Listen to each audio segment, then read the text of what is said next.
தொடங்கியதிலிருந்து ஈரானால் அதிகம் தாக்குதலுக்கு உள்ளாகும் நகரமாக துபாய் இருக்கிறது.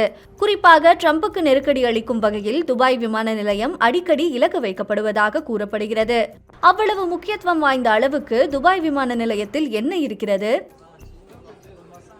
உலகின் பரபரப்பான விமான நிலையமாக கருதப்படும் துபாய் விமான நிலையத்தின் ஆண்டு வருமானம் மட்டும் 3 லட்சம் கோடிகளுக்கு மேல். குறிப்பாக துபாயின் மொத்த ஜிடிபியில் இந்த விமான நிலையத்தின் பங்கு 27%. 2030ஆம் ஆண்டிற்குள் இந்த அளவு மொத்த உள்நாட்டு உற்பத்தியில் 1/3 பங்கிற்கும் மேலாக அதிகரித்து கூடுதலாக 1,85,000 வேலை வாய்ப்புகளை உருவாக்கும் என்று எதிர்பார்க்கப்படுகிறது. துபாயின் சுற்றுலாத்துறையின் செழிப்புக்கும் இந்த விமான நிலையம் முக்கிய பங்கு வகிக்கிறது. சிறப்பான விமான நிலையம் இருப்பதால் சர்வதேச சுற்றுலா பயணிகள் துபாய் வருவதற்கு அதிக ஆர்வம் காட்டுகின்றனர். அமீரகம் உலகில் அதிகம் பார்வையிடப்படும் நகரங்களில் ஒன்றாக மாறியுள்ளதற்கும் இதுதான் காரணம்.